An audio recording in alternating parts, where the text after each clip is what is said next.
పనితీరు ఎలా అనిపిస్తుంది మీకు? అప్పుడు అమ్మ ఒడి ఇచ్చాడు, 55 ఏళ్ల వాళ్ళకి 19,000 ఇచ్చాడయ్యా ఆయన ఉండంగా. మరి 4,000 ఇస్తానని చెప్పి మా పుట్టోళ్ళకి ఇస్తండి అయ్యా. అందరం బాగుండాలి కదయ్యా, అందరం బాగుండాలిగా. పండగ వస్తే, క్రిస్మస్ పండగ వస్తే అందరు ఆ డబ్బులతో లేదు బట్టలు తెచ్చుకునేవాళ్ళు. ఇప్పుడేమో సూరమంటున్నారు అందరు. ఇస్తానన్న ఇయ్యొద్దు, 1,500 ఇస్తానండు, ఇయ్యలేదు అయ్యా. మరి ఇప్పుడు ఆ పథకాలు మొత్తం అమలు చేయాలంటే జగన్మోహన్ రెడ్డి అందరికీ పథకాలు ఇచ్చేసి రాష్ట్ర ఖజానా ఖాళీ చేశాడు. అందుకోసం ఏం కాదు, నేను ఎప్పుడు వార్తలు వింటా. ఆయన చేసిందే అప్పులు తక్కువ. జగన్ చేసిందే అప్పులు తక్కువ. పూర్తి అయినా కానీ 5 సంవత్సరాలు ఆయన ఉండబట్టి ఆయా కరోనాలో అందరికీ ఇంటింటికి తిరిగి విసారించి మందులు ఇచ్చారు. కరోనా గురించి మందులు ఇచ్చారు. అక్కడక్కడ దగ్గర హాస్పిటల్లో పెట్టి చూశారయ్యా. ఎవరైతే ఏంది మరి ఆయన కొడుకు వచ్చినాక నేనయ్యా అమ్మో ఘోరాలు. మాదైతే పిడుగురాళ్ళకల్లి మా పుట్టిల్లు, నర్సరాపేట. ఏం గొడవలు, ఏం భయం వేస్తుందయ్యా. ఏందయ్యా ఆయన ఉండంగా అమ్మ ఒడి ఇచ్చిండు పిల్లలకి, బంగారం వాళ్ళ స్కూల్లో. ఇప్పుడు ఏముంది అమలు చేయాలంటే కొన్ని రోజులు టైం పడుతుంది. ఏమో ఆయన మాటలు నమ్మకాలు లేవు అయ్యా. అట్నే చెబుతుడు కానీ, చెప్పటానికి చెబుతుడు కానీ పనులు చేయడం. ఆయన చెప్పటానికే చెబుతుడు, పనులు మటుకు చెయ్యడు. పేదవారిని కూడా ధనికులు చేస్తామని చెప్పారు. అవన్నీ మోసాలు మాయలు, అదంతా మోసం. గారు ఇప్పుడు వాలంటీర్స్ ఉండేవాళ్ళు, ఇంటింటికి వచ్చేవాళ్ళు. జగన్ వచ్చినాకనే ఇంటికి వచ్చి డబ్బులు ఇస్తున్నారు, పింఛన్ డబ్బులు. అంతకుముందు ఏడుందయ్యా. జగన్ రాబట్టే 3,000 4,000 పోటీల మీద మనం చీటీ పాట పెడితే ఎట్లా పోటీ, అది జగన్ రాబట్టి. లేకపోతే అంత పింఛన్ లేదు. జగన్ వచ్చిన కాడ నుంచే పథకాలు అన్ని పథకాలు జగన్ వచ్చిన కాడ నుంచేనయ్యా. ఆయన పేదల పాలిటి పెన్నిటి ఆయన కడుపు చల్లకుండా ఆయన బాగుండాలయ్యా. మన అందరికి పేదవాళ్ళకి అందరికి బాగుండాలి. ఆయన చల్లంగా ఉండాలి. కాదు మరి ఇప్పుడు అందరికి అన్ని పథకాలు ఇచ్చి మరి జగన్మోహన్ రెడ్డి గారు ఎందుకు ఓడిపోయారంటే ఏం చెప్తారు వైసీపీ పార్టీ? ఏం చెప్పారా, అది దేవుడికి తెలియాల. ఆయనకి ఓట్లు వెయ్యక కాదు ఆయన ఓడిపోయింది. అదంతా ప్రజలకు తెలుసు, దేవుడికి తెలుసు. మరి కాదు చంద్రబాబు నాయుడు గారు చెప్పిన పథకాలు చూసి ప్రజలందరూ ఓట్లేసారంటారా? ఓట్లేశారు. నమ్మి మోసపోయారు.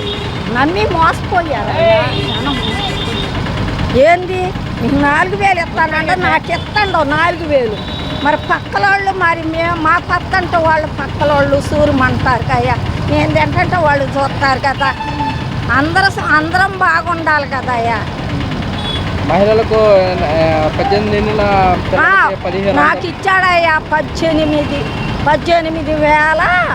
ఎంత 750 రూపాయలు. ఎంత కరోనా ఉండ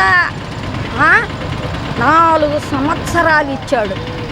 4 సంవత్సరాలు నా తండ్రి ఆయన ఉంటేనే. మరి ఇప్పుడు కూటమి ప్రభుత్వంలో కూడా మహిళలకి 18 సంవత్సరాలు నిండిన పిల్లలకి 1,500 free bus, gas cylinders. Bus అన్నాడు. ఏది బస్సు తిరుగుతుంది పెద్ద సంక్రాంతి కాడి నుంచి ఎక్కట్లే రోజు. సంక్రాంతి పండుగ కంచి తిరుగుతుంది రోజు. లేదు అవన్నీ మాయే వచ్చితే ఓట్ల కోసం అయ్యా మాటలు. వందనం కూడా యాత్రంటే చంద్రబాబు నాయుడు తల్లి వందనం లేదు, పాపం ఎవరికి లేదు. సూరమంటా ఉండ. ఒక్కొక్క ఇంట్లో 4 ఆడపిల్లలు ఉన్నారు, 3 ఆడపిల్లలు ఉన్నారు అయ్యా. నాకైతే 4 ఆడపిల్లలు. ఎంతమంది ఉంటే అంతమందికి ఇస్తామని చెప్పి ఒక ఆయన ఎవరో కానీ మేము లైన్లో చూసినాం టీవీలో. నీకు నీకు నీకు నీకు అంటున్నాడు. నీకు 15,000, నీకు 15,000, నీకు 10,000. ఒట్టిదేనాయా మాట్లాడి ఒట్టియేనాయా? ఎందుకయా సర్దుకొని ఉండటమే, ఇంకా ఆయన వచ్చిన దాకా సర్దుకొని ఉండటమే ఎట్టో కట్ట. ఎన్ని ఇబ్బందులు వచ్చినా సరే కలిసే ఉంటాము, కలిసే పోరాడతాము, మళ్ళీ అధికారంలోకి వస్తాము. ఇదే కావాలి. అందరూ కలిసి ఐకమత్యంగా ఉంటేనే బాగుంటుంది.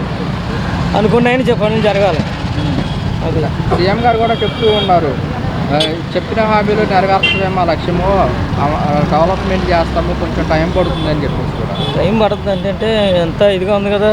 ఇస్తాను అన్నీ నెరవేర్తే గొడవ లేదు. మళ్ళీ ప్రభుత్వం ఎన్ని సంవత్సరాలైనా సరే అలా కలిసి ఉంటుంది. అధికారాలు ఏమన్నా ఇస్తానని చెప్పి ఏమన్నా తేడా చేస్తే మళ్ళీ తేడా అవుతుంది.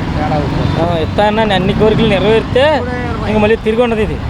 అది అలాగే తల్లికి వందనం అన్నారు, అన్నదాత సుఖీభావకు కూడా అమౌంట్ సిద్ధం చేస్తాము, మే నెల ఏప్రిల్లో వచ్చేసరికి అమౌంట్ కూడా సిద్ధపరుస్తామని చెప్తున్నారు సీఎం గారు. చెప్తే ఈ విధంగా అన్నీ నెరవేరితే ఇంక దీన్ని తిరిగి లేదు. ఇదే ప్రభుత్వం మాకు సేనాల పోవడానికి తిరిగి ఉండదు. అన్నయ్య నెరవేరితే మరి 10 ఊళ్ళు కూడా ఇది చేస్తారు. అన్న 2 రోజులు అసెంబ్లీ సమావేశాలు జరిగాయి, ఎలా అనిపిస్తుంది? ఏముందండి, దొంగ లెక్కలన్నీ దొంగ వ్యవహారం కాక ఏముంది. చంద్రబాబు నాయుడు చెప్పేదన్నీ అబద్ధాలే, ఒక్క కోత కూడా నిజం లేదు. ఓటేసి మోసపోయినాం. ఖమ్మం జగన్మోహన్ రెడ్డి ఉంటే బాగుపడేవాళ్ళం. ఆయనకు ఆదేశించినందుకు మేమే ఓటు వేయకుండా మేమే మా చేతులారు చేసుకున్నాం. అది ఏప్రిల్ మే నెలలో విద్యార్థులకి తల్లికి వందనం అందరికి వేస్తాడు చంద్రబాబు నాయుడు, అందరికి వేస్తాడు. వాడు బొంద కూడా వేయలేడు. అనవసరం ఇట్లా చెత్త గవర్నమెంట్ అంటే చెత్త గవర్నమెంట్. పవన్ కళ్యాణ్ ఉన్నాడు, మరి ఇంక అతను కదిలితే ఇంకా మాలేసుకుంటున్నాడు. అసలు అర్థమే కావట్లేదు పవన్ కళ్యాణ్ అంటే. పవన్ కళ్యాణ్ గారు కూడా అసెంబ్లీలో చెప్పడం జరిగింది, మరో 15 ఏళ్ళు కూటమి ప్రభుత్వం అధికారంలో ఉంటుంది. ఏముండదండి, అది 5 సంవత్సరాలతోటి కూలిపోద్ది.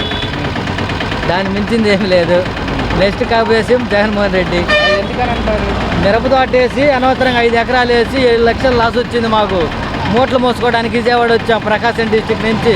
ఆ కర్మ ఏంది? గత ప్రభుత్వాలు ఎలా ఉండేదమ్మా? గత ప్రభుత్వంలో కింటా వచ్చేసి 23,000 అమ్మాయి, 23,000 25,000 అమ్మాయండి. ఇప్పుడు తిప్పి అంటే 10,000 11,000 పెట్టలాడుతున్నారు. మా ఎకరానికి వచ్చేసి 1,25,000 పెట్టుబడే వస్తుంది. ఇలా కూలీలు 500 మామూలు లేదు. బాధుడు. త్వరలో కూడా ఆయిల్ రేట్లు కూడా పెరుగుతున్నాయి. ఇంకా తర్వాత మాట్లాడదాం మళ్ళీ.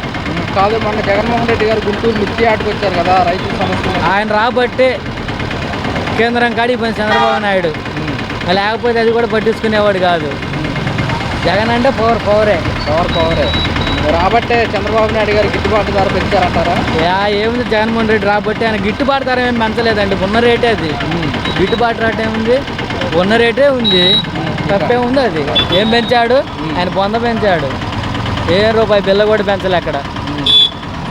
మిర్చి రైతులకి అండగా ఉంటుంది కూటమి ప్రభుత్వం. ఏం లేదండి, కూటమి ప్రభుత్వం లేదు. మిర్చి రైతులకు ఒక జగన్మోహన్ రెడ్డి వస్తేనే ఏదైనా. మిర్చి రైతులు కొంతమంది ఉరితాళ్ళే 7. కొంతమంది మిర్చి రైతులు ఈ ప్రభుత్వమే బాగుంది, కూటమి ప్రభుత్వమే గత ప్రభుత్వం కంటే మాకు గిట్టుబాటు ధర వస్తుంది, మంచిగా పండుతుంది, మంచిగా ఉంటుంది అంటారు కదా. అవన్నీ ఒట్టి మాటలేనండి. ఒకసారి మిర్చి అడికాడికి పోయి రైతులను పరామర్శించండి చెప్తారు వాళ్ళే. ఆడికి పోయి అన్నానికి పోయిన వాళ్ళకి కూడా టోకన్ల కాడ 150 రూపాయలు తీసుకుంటున్నారు భోజనానికి. నిన్న ఏం లేదు, జస్ట్ మాయ వేసుకొని పోతే 150 రూపాయలు భోజనానికి తీసుకుంటున్నారు. ఏంటంటే ఎమ్మెల్యేలకి వాళ్ళకి వీళ్ళకి లంచాలు పోవాలంటున్నారు. మనం ఏం మాట్లాడాలి వాళ్ళ కాడ? ఇయటం తినటం రావటం. అది ఇప్పుడు చంద్రబాబు నాయుడు గారు చెప్పిన పథకాలు చూస్తే ఓట్లు వేసారంటారు ప్రజలు. ఏసే మోసపోయింది. ఏసే మోసపోయింది అనవసరంగా. చెత్త గవర్నమెంట్ అంటే చెత్తలో ఇదే నెంబర్ 1. అన్న 2 రోజుల నుంచి అసెంబ్లీ సమావేశాలు జరుగుతున్నాయి, ఎలా అనిపిస్తుంది అన్న మీకు? అసెంబ్లీ సమావేశాలు అంటే ప్రస్తుతానికి బాగానే ఉంది. ప్రజెంట్ ప్రభుత్వం బాగానే నడుస్తుంది. నిన్న సీఎం గారు మాట్లాడుతూ పిల్లలకి తల్లికి వందనం అన్నాము, అలాగే సుఖీభావ కూడా అమౌంట్ సిద్ధపరుస్తున్నాము, త్వరలోనే మార్చి ఏప్రిల్లో వాటికల్లా సిద్ధపరిచి అమౌంట్ వేస్తామని చెప్పడం కూడా జరుగుతుంది. తప్పకుండా వస్తాయి, కంగారు అవసరం లేదు, వస్తాయి. అది ప్రజెంట్ ప్రభుత్వం నడవాలి కాబట్టి, పోయిన ఏంలో బాగా అప్పులు ఉన్నాయి కాబట్టి చేయాలి కాబట్టి జరగాలి కాబట్టి వస్తాయి. ఆనందం ఉండదు. ప్రభుత్వం కంపల్సరీ చేస్తుంది. జనాలు కూడా ఇబ్బంది పడకుండా చేయాలి, ఆలోచించి మాట్లాడాలి. అలాగే నిరుద్యోగ వృత్తి కింద 3,000 ఇస్తామని చెప్పాము, అవి కూడా సిద్ధపరుస్తున్నాము. త్వరలోనే ఆ అమౌంట్ కూడా శాంక్షన్ చేసి వేస్తామని చెప్పడం కూడా జరుగుతుంది. వస్తాయి, కంపల్సరీగా వస్తాయి.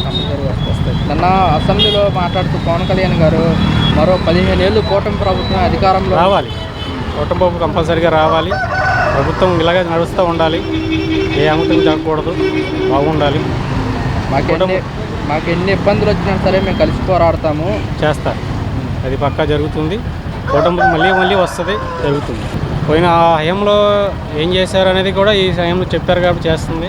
అది మనం చెప్పవసరం, జనాలు తెలుసు, మనం చెప్పవసరం. ప్రతిపక్షం ప్రజలు ఇచ్చేది మేము ఇచ్చేది కాదని చెప్పేసి కూడా పవన్ కళ్యాణ్ గారు అలాగే సీఎం గారు అంటున్నారు. ప్రతిపక్షం అడుగుతున్నారు కదా వైసీపీ వాళ్ళు. అది ప్రతిపక్షం అంటే ఎలాగొస్తుందండి? 5 సంవత్సరాలు మీరు ఉన్నారు అధికారంలో, మీరు ఏం చేశారు? ఏమీ లేదు కదా. ఇప్పుడు రమ్మంటే రాదు కదా, వస్తుంది, టైం పడుతుంది, చెయ్యాలి. అర్జెంట్ అప్పుల్లో ఉంది ప్రభుత్వం, అప్పులు చేశారు, అప్పులు చేయాలి కదా, అప్పులు తీర్చుకుంటూ రావాలి కదా, చెయ్యాలి, వస్తుంది, కంగారు లేదు.